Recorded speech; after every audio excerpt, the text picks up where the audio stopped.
Booth committee సభ్యుల నుంచి MP స్థాయి వరకు ప్రతి కార్యకర్త పార్టీ విజయానికి తప్పనిసరిగా కృషి చేయాలని కూకట్పల్లి కాంగ్రెస్ పార్టీ ఇన్ఛార్జ్ బండి రమేష్ సూచించారు. ఈ నెల 19న జరగనున్న విస్తృత స్థాయి సమావేశం సందర్భంగా బుధవారం రోజున కేపీహెచ్బీ కాలనీ రోడ్ నెంబర్ 1లోని సితారా హోటల్లో ముఖ్య నాయకులతో కూకట్పల్లి నియోజకవర్గ కోఆర్డినేటర్ వినయ్ రెడ్డి సమావేశం నిర్వహించారు.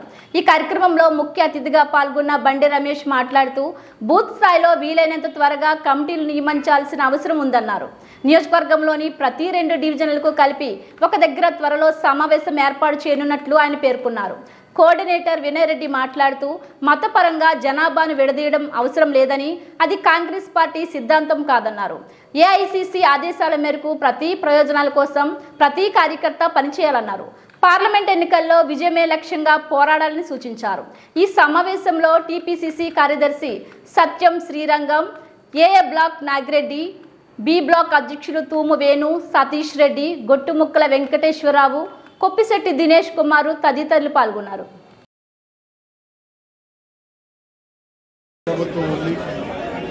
రేపు సెంట్రల్లో కూడా రాహుల్ గాంధీ గారి నేతృత్వంలో కాంగ్రెస్ పార్టీ బ్రహ్మాండంగా 400 సీట్లతోనే అక్కడ పార్టీ ప్రభుత్వం ఏర్పాటు చేయబోతా ఉన్నాయి.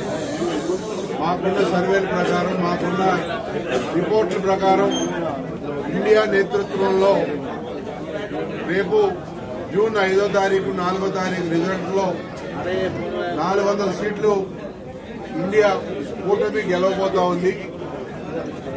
ఆల్రెడీ బ్రహ్మాండంగా మాకు సర్వే రిపోర్ట్లు వస్తా ఉన్నాయి. మరీ ముఖ్యంగా తెలంగాణ రాష్ట్రం నుంచి 13 నుంచి 15 సీట్ల వరకు మేము ప్లాన్ చేసుకుంటా ఉన్నాం గెలవడానికి. తప్పకుండా 12 సీట్లు అయితే పక్కా గెలవబోతా ఉన్నాం తెలంగాణ రాష్ట్రంలో. ఎందుకంటే వాళ్ళ 6 నెలల్లో 4 నెలలే ఇది మన కాంగ్రెస్ పార్టీ ఇక్కడ ప్రభుత్వం ఏర్పాటు చేసి మేము అన్న మాట ప్రకారం ఏదైతే 6 గ్యారెంటీలు ఇచ్చామో 6 గ్యారెంటీల్లో 5 గ్యారెంటీలు ఆల్రెడీ అమల్లో తీసుకురావడం కూడా జరిగింది.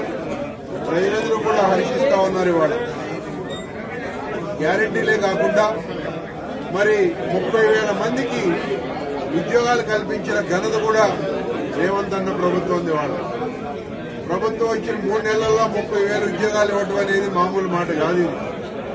ఇది ఓపెన్ సీక్రెట్. ఇది నాగోదర్ స్టేడియంలో 2 సార్లు మీటింగులు పెట్టి 2 సార్లు 15,000 మందికి డైరెక్ట్ అపాయింట్మెంట్ చూడటం అనేది ఇది మన భారతదేశ చరిత్రలోనే ఒక హిస్టారికల్ ఘటన అని చెప్పి నేను చెప్పగలుగుతా ఉన్నాను. కాబట్టి వాళ్ళ ప్రజలందరూ కూడా కాంగ్రెస్ పార్టీ వైపు చూస్తా ఉన్నారు. అలాగే ఏదైతే మొన్న రాహుల్ గాంధీ గారు వచ్చి మంచి న్యాయ 25 సూత్రం అని చెప్పి మేము ఏదైతే తీసుకున్నామో 5 న్యాయాల్లో కూడా మేము ఏమని చెప్పామంటే యువతకు కానీ, మహిళలకు కానీ, కార్మికులకు కానీ, రైతులకు, పరిశ్రమలకు కానీ మరి సమసమాజ స్థాపన ఈ విధంగా 5 న్యాయ సూత్రాలు తీసుకుని ఈ 5 కమ్యూనిటీస్ కూడా న్యాయం జరిగే విధంగా మరి రేపు దేశంలో ఏర్పడబోయే కాంగ్రెస్